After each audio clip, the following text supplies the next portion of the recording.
when you watch Drake Maye, redshirt freshman, he presents a lot of challenges, doesn't he? Yeah, unbelievable talent, really smart. Obviously has all the physical tools, size, arm strength, really smart, savvy player for a younger guy.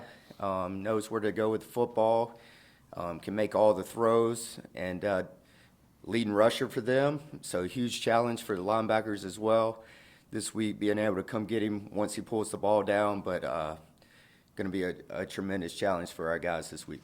Played a lot of really good receivers, and I'm guessing Josh Downs is right there with the best you've seen.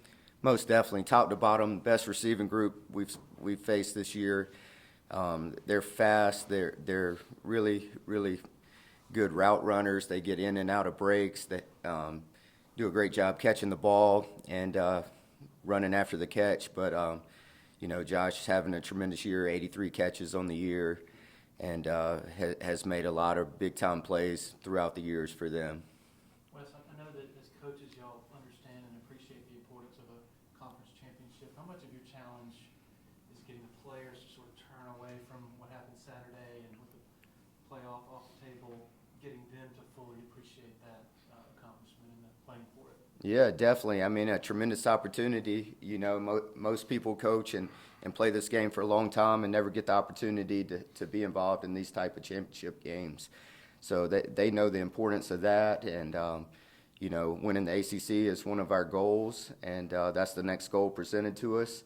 And they came in with the right mindset yesterday. Obviously disappointed from Saturday, but seeing guys throughout the building, they know the challenge of the week and the opportunity and the experience, and looking forward to a great week of practice, getting back on the field and being able to flush it and going and make things right this week. Wes, can you take me through your assessment of Jeremiah Trotter's performance, and how do you think his leadership and performance on the field will help rally this team moving forward? Yeah, Jeremiah, I mean, the last few weeks, he's really grown into his own, and, you've seen it coming for a long time. He works extremely hard. He's all about his business, doesn't say much, just works, puts his nose down, goes to work, shows up with the right mindset every day that, hey, I'm going to get better and I'm going to make the most of my opportunity. And he's really respected for how he goes about his business, handles things, and just continuing to grow his confidence as well. I mean, he's seeing things really well, quarterbacking the defense with great confidence and making all the right checks and calls. I mean, I could go on, but really cool to see him come to fruition the last few weeks and grow into his own. I guess looking at Andrew Mukuba, I know Dad will say he's going to have more good days than bad in football, but when you see the mistakes he makes with bad eyes, I mean, how would you evaluate what happened on some of those plays where he's run? Yeah, definitely. Just not putting your eye. It only takes one bad read or one misstep out back, and it's not like playing up front where you may get reached in your B gap and the linebacker tackles the ball for a 4-yard gain. So the further you away from the ball, the more the more magnified your mistakes are, and it only takes one bad false read, put my eyes in the wrong spot, and that ball is gone. And obviously that long yardage touchdown was a big play in the game, and but great effort by him on that 4th and 1, being able to run that guy down and give us a chance, and RJ coming up with a huge stop there. Did he not play the next few series because of his knee, or because of the actual play on the field? Yeah, just the natural progression of the rotation that Coach Kahn has with those guys, with RJ and Andrew and JP. Coach, with the injuries and the other things on the defensive line, that group never really reached its full potential this year, did it? As far as having all those guys together at the same time. Yeah, I mean that's football. No, you're never going to have your whole roster for X amount of games. There's always going to be ebbs and flows throughout the season, and guys are going to be in and out of the lineups. You're going to always have that challenge, whether it's high school, college, or at the NFL level. And but guys who have been in the lineup, they've been fighting and giving great effort and doing everything we've asked from that standpoint. I guess RJ Mickens obviously had the targeting calling Austin for that entire second half. When you look back on it, I mean, how much did that impact the game? Do you feel like losing him at that point? I wouldn't say that necessarily losing him had an effect on what we needed to do from there to the end of the game defensively. I guess how do you guys coach that? You know, I think you got a few targeting calls. I mean, how do you kind of eliminate some of those where helmet's helmet contact? I mean, how much do you preach? Yeah, definitely. Just always try to teach guys keep their eyes up. That's the biggest thing. Tackling eyes up. Once you duck your head, it puts you in a dangerous situation to hurt yourself, but also increases targeting fouls as well. How do you think Sherrod Covil, he actually got on the field for significant snaps because of that, and I think JP was hurt too. So how do you feel like he played in the snaps that he got? Yeah, I think he was solid. Rod's a young guy that has a lot of great potential ahead of him. He's super athletic, super physical, can run around and make plays, and has a knack for finding the ball. And he's only going to continue to get better and better the more reps he gets. How did RJ take it? He was having such a good game when he had to leave. Yeah, like anyone else, he was disappointed. He couldn't be there for his teammates, and in the heat of the battle, trying to do whatever it takes to help us win the football game. So, like anyone else, disappointed. Did the film give you any more insight since the pressure you generated, or lack thereof? Maybe sometimes you didn't generate as much as you wanted to on Rattler. Yeah, I thought our pass rush did enough to win the game. Credit to them. They had a great play call on some plays as well. We obviously missed a few sack opportunities as well with guys coming free.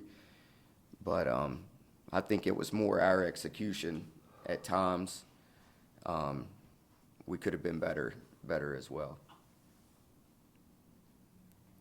Going back to Drake, a lot of people just see him as a passer, but I think he's 11th in the ACC in rushing and 4th in attempts per game. Yeah. So, or most of his runs, to me, when I've seen him, it seems like where he's just getting out of the pocket and going more so than designed. Or what do you see with him? Yeah, definitely.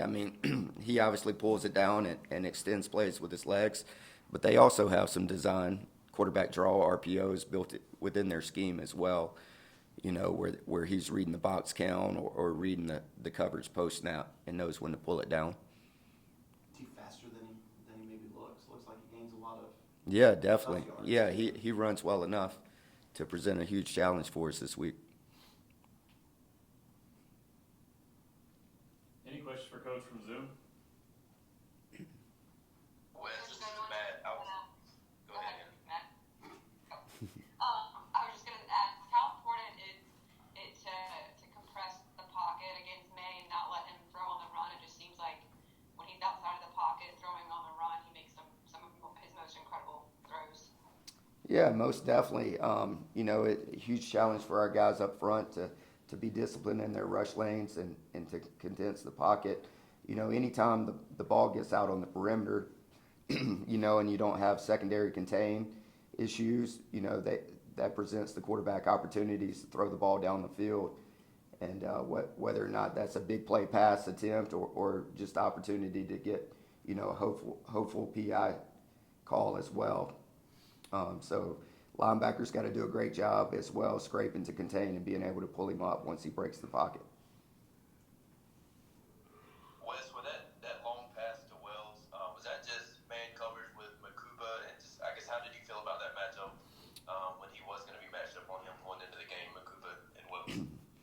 Yeah, any coverage called in that situation, basically, once the route gets over 10 yards, it would turn into man coverage. It didn't matter if you were in quarters or cover two, whatever coverage we were in, he would have been in a man type situation with him.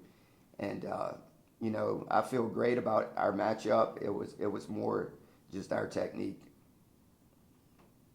Could have been better.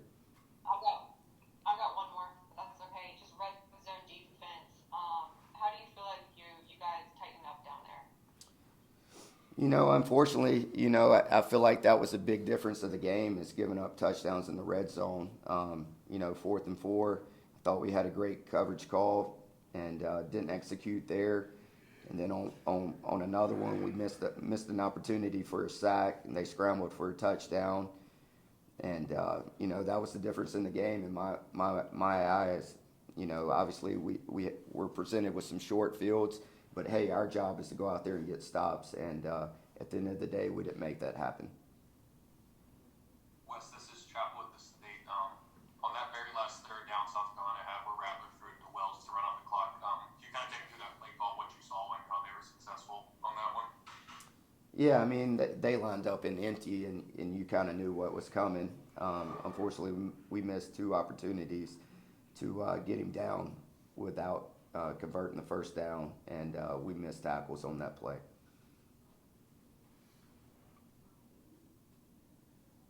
Anybody else for Coach?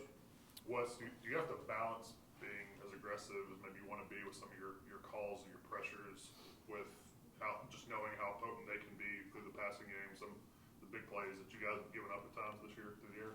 Yeah, most definitely. You got to pick and choose, whether it be off of sets or down and distance tendencies or, got to get a feel for where he takes his shots as well and kind of max pro sets.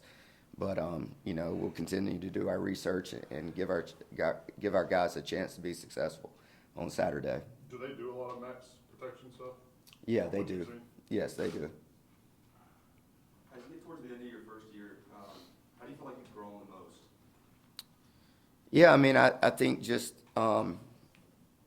every day of bringing great energy and intensity to practice and just knowing how to push guys and motivate and just commanding practices. And I feel like every week we've gotten better on the practice fields. Sometimes you wish it'd show up more on game days, but our guys have been practicing and giving great effort throughout the whole year. And at the end of the day, as a coach, as long as they're giving their best effort, you can live with it. I guess was Saturday rough on your voice? Sounds like. Yeah, definitely. A little bit. So. Anyone else? One more if you don't mind. How much more zone have y'all played this year than maybe in recent years? Just curious. Just like ballpark. I honestly couldn't give you a number to be honest. More? Is that? I honestly can't compare right now. I could give you a better idea in January, February, but honestly, you mold your game plan week to week, and whether or not you play more zone or man, it kind of depends on who the opponent is and what the game calls for.